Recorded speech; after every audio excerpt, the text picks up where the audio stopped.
Al-Bara bin Malik al-Ansyari. Janganlah kalian tunjuk Al-Bara menjadi amir dalam pasukan muslimin, karena dikhawatirkan ia dapat mencelakakan tentaranya karena ingin terus maju. Umar bin Khattab. Rambutnya berantakan. Badannya kurus. Tulangnya kecil.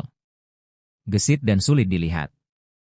Akan tetapi meski demikian ia berhasil membunuh 100 orang musyrik dalam sekali perang.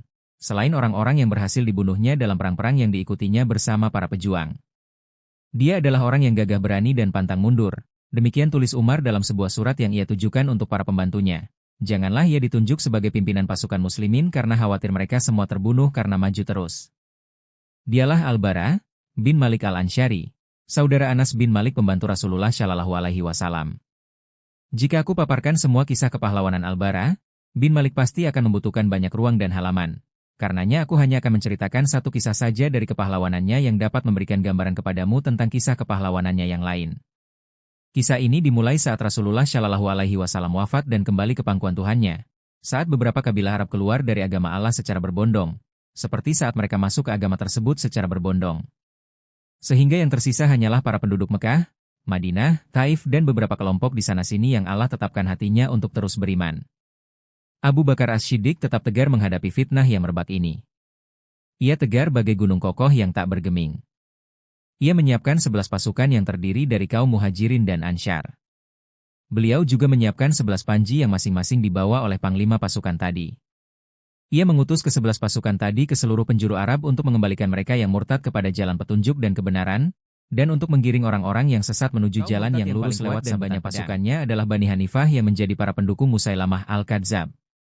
Saat itu Musailamah didukung oleh kaum dan sekutunya yang berjumlah 40.000 orang pejuang. Kebanyakan dari mereka mendukungnya karena fanatisme dan bukannya karena beriman kepadanya. Sebagian dari mereka mengatakan, "Aku bersaksi bahwa Musailamah adalah pembohong dan Muhammad adalah benar." Tetapi pembohong yang berasal dari suku Rabi'ah 9 lebih kami sukai daripada orang yang benar berasal dari suku Mudar 10. Musailamah berhasil mengalahkan dan memukul mundur pasukan pertama kaum muslimin yang dikirimkan kepadanya di bawah komando Ikrimah bin Abi Jahal 11.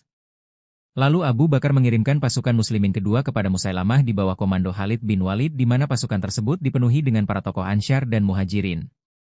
Salah satu dari mereka adalah Al-Bara bin Malik al-Ansyari, dan banyak lagi para patriot pemberani dari kaum muslimin. Kedua pasukan bertemu di daerah Al-Yamamah di Najd. Hanya sebentar saja maka pasukan Musailamah dan pendukungnya terlihat unggul. Bumi yang dipijak oleh pasukan muslimin terasa berguncang saat itu.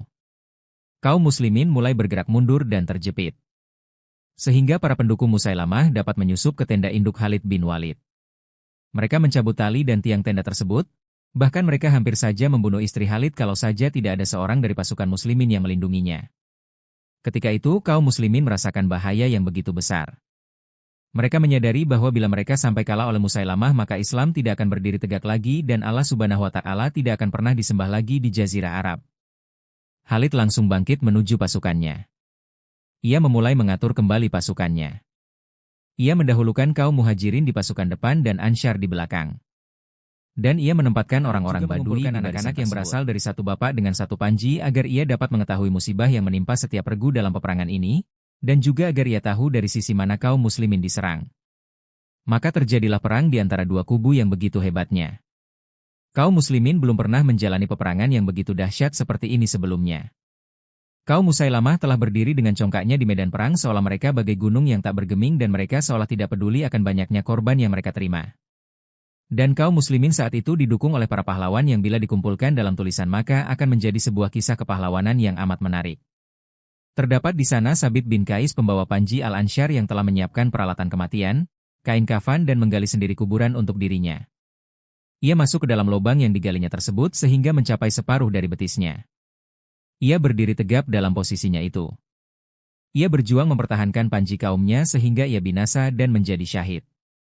Ada lagi Zaid bin Khattab saudara Umar bin Khattab yang menyeru pasukan muslimin, "Wahai semua manusia, gigitlah kuat-kuat geraham kalian, seranglah musuh kalian dan terus maju pantang mundur. Wahai semua manusia, demi Allah aku tidak akan berkata apapun lagi setelah ini sehingga Musailamah dapat dikalahkan atau hingga aku berjumpa Allah dan aku akan bersaksi di hadapannya." Kemudian ia mulai menyerang musuh dan terus berperang sehingga tewas. Ada juga Salim budak Abu Hudzaifah yang membawa panji kaum Muhajirin. Kaumnya khawatir akan kelemahan fisik dan rasa takut yang dimilikinya, sehingga kaumnya berkata kepada Salim, "Kami khawatir kita akan diserang dari arahmu." Salim menjawab, "Jika kalian diserang musuh dari arahku, maka seburuk-buruknya penjaga Al-Quran para musuh Allah dengan begitu beraninya, sehingga ia tewas. Akan tetapi semua pahlawan tadi masih kalah dibandingkan kisah kepahlawanan Al-Bara bin Malik Ra.